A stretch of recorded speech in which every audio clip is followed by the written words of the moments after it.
محترم ناظرین، السلام علیکم ورحمۃ اللہ تعالی وبرکاتہ۔ اس وقت آپ جو پروگرام دیکھ رہے ہیں وہ ہے فقیہ اعظم نیپال کی فقہی مجالس۔ فقیر محمد عظمت رضا قادری قربانی کے متعلق کچھ اہم سوالات لے کر حاضر آیا، جن کے جوابات حضور فقیہ اعظم نیپال حضرت علامہ مولانا مفتی محبوب رضا مصباحی صاحب قبلہ سے مطلوب ہے۔ وہ سوالات یہ ہیں کہ سوال نمبر 1، کیا قربانی کے جانور کے لیے داتا ہونا شرط ہے؟ جیسا کہ بہار شریعت میں ہے، بے داتا جانور کی قربانی جائز نہیں۔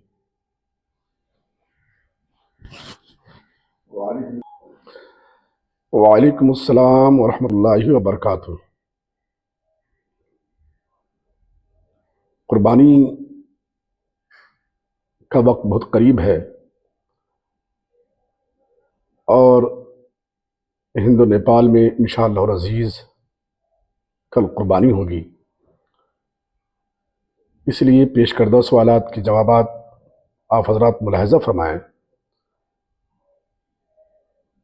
مفتی صاحب کے ترتیب کردہ سوالات کا پہلا حصہ کہ بے دانت کی قربانی جائز ہے یا نہیں، اور موصوف نے بہار شریعت سے اشکال پیش کیا کہ بہار شریعت میں یہ ہے کہ بے دانت کی قربانی، بے دانت جانور کی قربانی جائز نہیں، تو اس کا مطلب یہ ہے کہ وہ جانور جو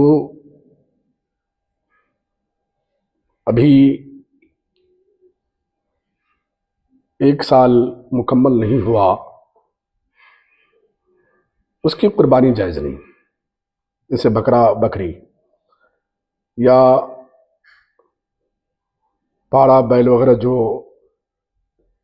جس کی قربانی ہوتی ہے، ان کی عمر کم سے کم 2 سال ہونا ضروری ہے۔ تو بکرے میں 1 سال سے 1 دن بھی اگر کم عمر ہے تو اس کی قربانی نہیں ہوگی، یہاں دانت کا مسئلہ ہی نہیں ہے۔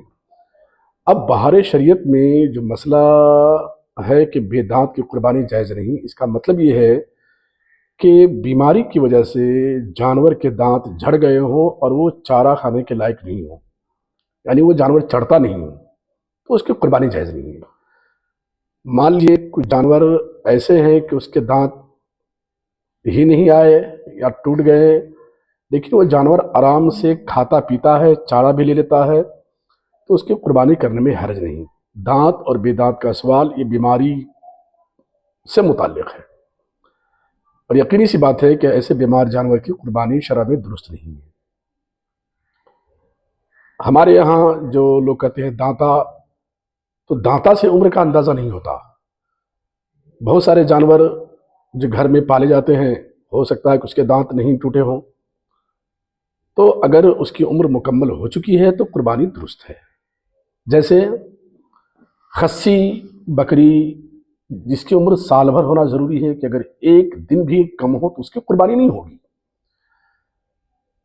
تو 1 سال مکمل ہونا چاہیے۔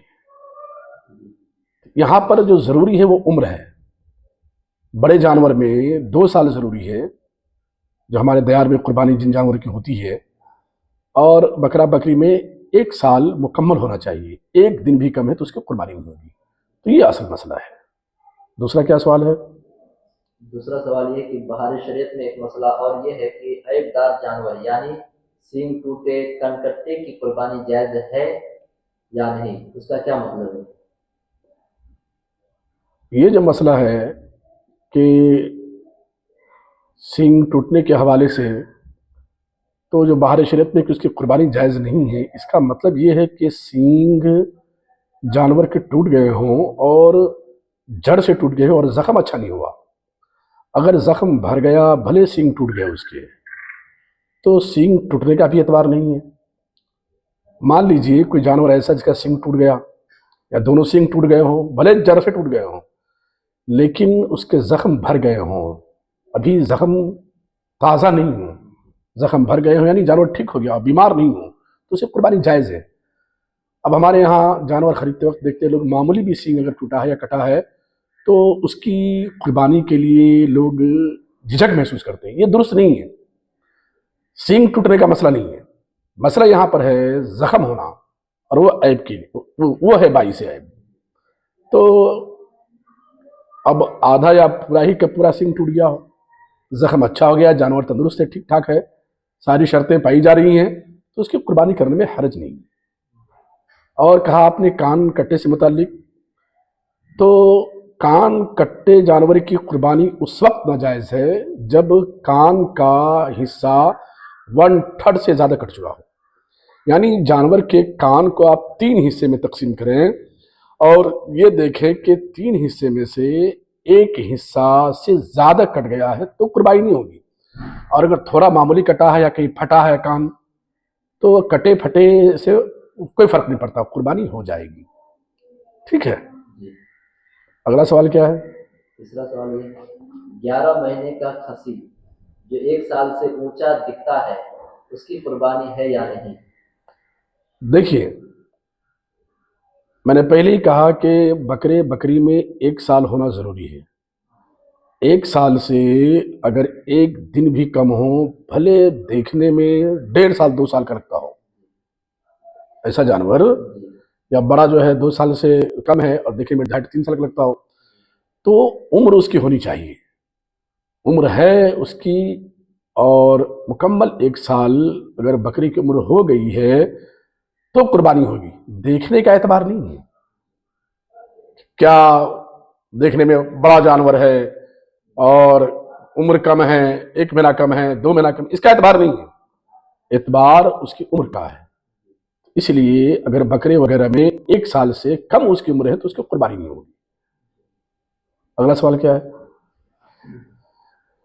اپنے علاقے میں لوگ بکری بٹائی پر لگاتے ہیں جس کو ہم لوگ بٹیا کہتے ہیں، تو اس میں ہوتا یہ ہے کہ بکری نے اگر 2 بچہ دیا تو ایک بچہ اس کے مالک کا ہوتا ہے اور ایک بچہ اس کو جو پوستا ہے۔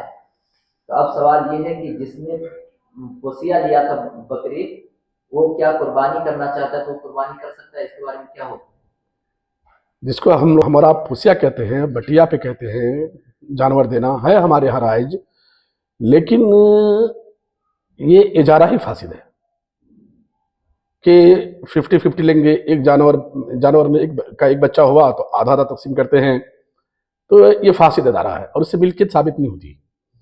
جب اسے ملکیت ثابت نہیں ہوتی ہے تو جس نے پوسا اور اس نے ایک بکرا رکھ لیا اور جو مالک ہے اس نے ایک بکرا رکھ لیا، تو مالک چونکہ ان دونوں بچے کا مالک ہے جس کی بکری ہے، پوسنے والے کا اعتبار نہیں ہے، وہ اپنی اجرت کے لیے اجرت پر جو چاہے لے لے، پیسے وغیرہ لے لے، وہ جانور نہیں لے سکتا وہ۔ اب جو آپ نے سوال کیا کہ جو پوسا ہے اس کے حصے میں جو بکرا آیا یا بکرے کا بچہ آیا ہے اس کی قربانی کر سکتا ہے نہیں، یقینی سی بات ہے اجارہ فاسدہ سے ملکیت ثابت نہیں ہوتی، اور جب ملکیت ثابت نہیں ہوتی تو قربانی کیسے ہوگی؟ تو یہ جانور حقیقت میں مالک کا جانور ہے، اور جس کا بکرا ہے جس کی بکری ہے دونوں بچے اسی کے ہوئے، ہاں پوسنے کی وجہ سے وہ اجرت لے، جو محنت کیا ہے، کھلایا پلایا ہے، چڑھایا، وہ لے سکتا ہے وہ۔ تو ہمارے یہاں یہ بھی ناجائز ہے کہ جانور کی تقسیم 50-50 کرتے ہیں یا 2 ہو تو 1، یہ ناجائز صورت ہے۔ اس صورت سے مسلمانوں کو باخبر ہونا ضروری ہے کہ کہیں ایسا نہ ہو کہ قربانی کر رہے ہیں اور قربانی نہیں ہو، اللہ کے بارگاہ میں قبولی نہیں ہو، جب ناجائز ہے تو قربانی ہوگی کیسے؟ تو اس لیے اس طرح کے جانور کی قربانی نہیں ہوتی۔ بٹی دار جو بٹیا لیا ہے وہ اس کی ملکیت ہی نہیں ہے، تو قربانی کیسے کرے گا وہ؟ اس مسئلے کو واقعی یہاں بڑی غلط فہمی ہو رہی ہے بہت سارے لوگوں کو، اس کو عام کرنا چاہیے۔ اگلا سوال کیا ہے؟ کبھی کبھی ایسا ہوتا ہے کہ جانور ذبح کرنے والا تھوڑی سی چھری چلاتا ہے اور دوسرے کو دے دیتا ہے اور وہ بھی ذبح کرتا ہے، تو کیا دونوں کو بسم اللہ پڑھنا ضروری ہے؟ اس کو بولتے ہیں شرع میں معین ذابح، جو ذبح کرنے والا ہے اس کا وہ معاون ہوا، تو جس طریقے سے بسم اللہ پڑھنا ذبح کرنے والے پر ضروری ہے تو اس کے معین پر بھی ضروری ہے۔ اگر جان بوجھ کر کے بسم اللہ چھوڑ دیا تو جانور ذبیحہ قرار نہیں پائے گا، وہ ناجائز ہو جائے گا، مردار ہو جائے گا۔ وہ ہر ذبح کرنے والے پر ضروری ہے، چاہے 2 لوگ مل کر کے چاہے 3 لوگ مل کر کے کرے،